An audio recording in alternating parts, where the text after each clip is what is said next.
Baik, assalamualaikum warahmatullahi wabarakatuh.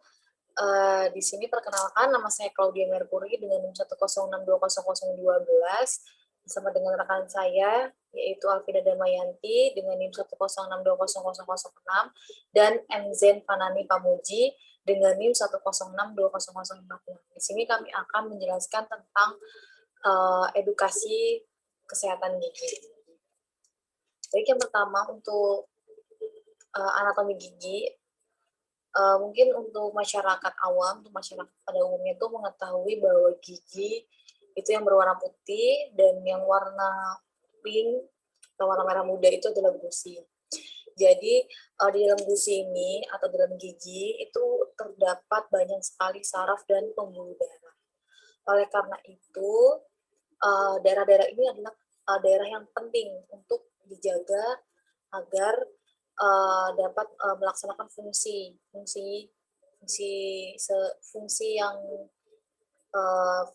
yang pada umumnya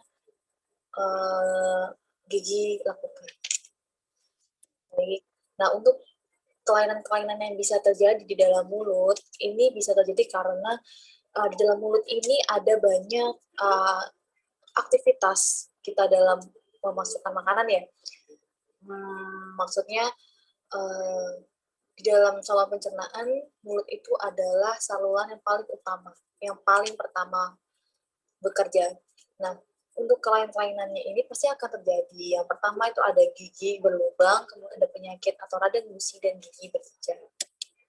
Nah, untuk yang pertama ini adalah ada gigi berlubang. Untuk faktor-faktor yang mempengaruhi itu yang pertama ada host. Host itu adalah gigi, kemudian agennya ini adalah plak. Yang ketiga, environment. Environment itu adalah lingkungan yang mempengaruhi dari kelainan-kelainan tersebut. Ya. Kemudian yang keempat adalah time atau waktu. Nah, gigi berlubang ini tadi setelah disebutkan bahwa ada faktor-faktor yang mempengaruhi gigi, plak, makanan, dan waktu. Jadi, gigi itu akan berkontak langsung dengan makanan. Makanan itu kan mengandung manis ya, mengandung rasa manis, kemudian asam. Hal itulah yang akan lama-kelamaan ini akan menimbulkan atau menimbulkan dampak buruk pada mulut kita karena secara alami di dalam mulut kita tuh ada bakteri. Nah, yang selanjutnya yaitu karies berlubang. Ini disebabkan karena kerusakan oleh bakteri dalam plak. Jadi untuk sekarang ini misalkan belum terlihat bahwa ada gigi bolong belum terlihat. Namun kelamaan lubangnya itu akan semakin membesar dan membesar. Hal ini akan menyebabkan gigi itu akan mengalami pengerokosan. Nah, plak. Plak apa sih? Plak itu yang kita tahu adalah yang warna kuning yang menutupi bagian dari gigi. Biasanya itu orang awam masyarakat umum itu sering mengetahuinya itu kerang gigi ya.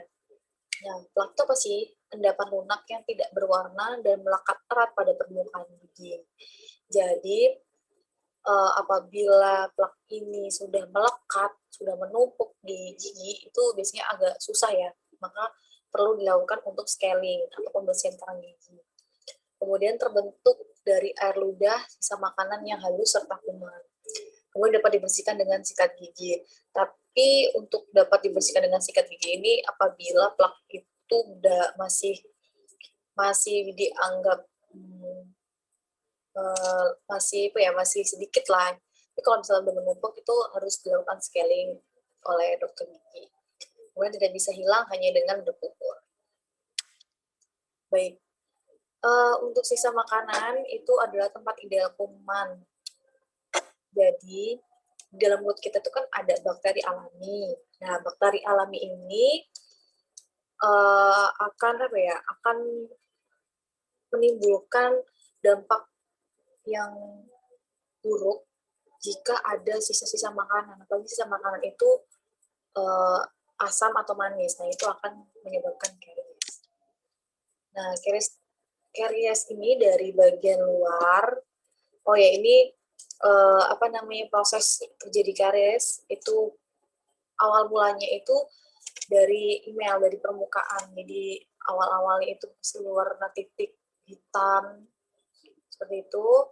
Nah, kemudian gigi sakit. Gigi sakit itu apabila terjadi kemeroposan atau terjadi lubang itu sampai ke daerah pulpa, yaitu daerah yang ada saraf dan pembuluh darah. Ini akan menyebabkan gigi sakit. Nah, kemudian gigi mati dan terinfeksi dan akan mengalami pembengkakan. Baik, teman-teman. Setelah tadi dijelaskan oleh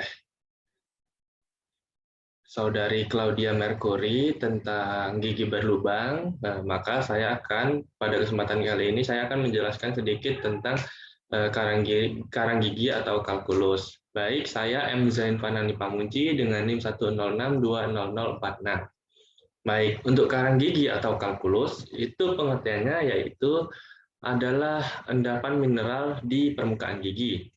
Ditandai dengan permukaan yang kasar dan tampak noda di permukaan gigi. Seperti ini gambarnya. Nah, inilah gambar karang gigi ya teman-teman pada gigi kita yang mengendap. Baik, akibat yang disebabkan oleh karang gigi itu mulai dari karang gigi itu akan menjadi radang pada gusi kita, kemudian gigi akan menjadi goyang dan gigi akan tanggal. Nah, jadi gigi kita itu jika sudah ada karang giginya, jika tidak segera ditangani akan berujung pada gigi yang tanggal atau lepas gitu ya. Nah, ini ada pencegahan kelainan gigi dan mulut. Itu penting.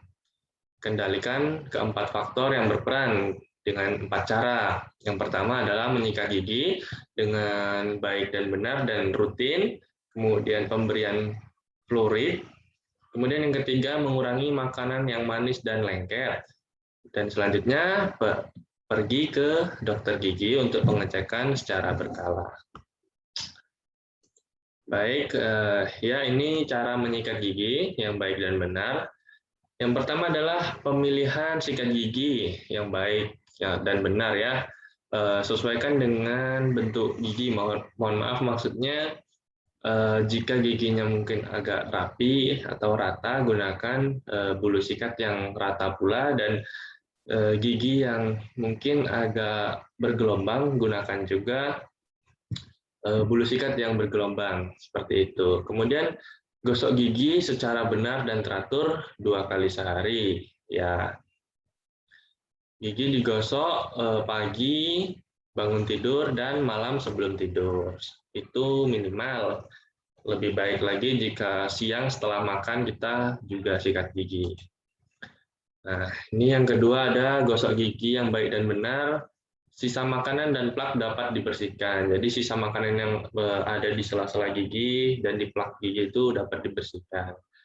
Kemudian nih yang tadi saya jelaskan, pilih sikat gigi yang benar. Gagangnya yang lurus, kepala sikat yang sesuai dengan mulut, dan bulu sikat yang halus. Jangan terlalu kasar ya teman-teman. Ya, ini gosok seluruh permukaan gigi, gusi, serta lidah. Jadi lidah juga dibersihkan, jangan lupa dibersihkan ya teman-teman, karena di lidah juga. Baik, di sini saya Alvida Damayanti dengan NIM 1062006 akan melanjutkan penjelasan dari Zain. Untuk tahap selanjutnya dari menyikat gigi yaitu untuk gigi atas, gerakan sikat itu dari atas ke bawah dan sebaliknya. Kalau dia gigi bawah berarti dari bawah ke atas.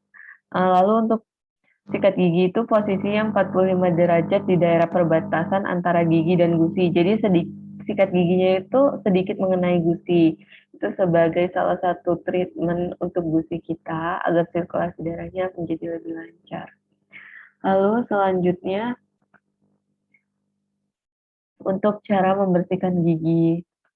Untuk caranya ini ada di gambar ini, bisa dilihat sudutnya 45 derajat, sedikit mengenai gusi. Untuk gigi atas dia mengarah dari atas ke bawah, gerakan sikatnya. Lalu untuk yang gigi bawah, gerakannya dari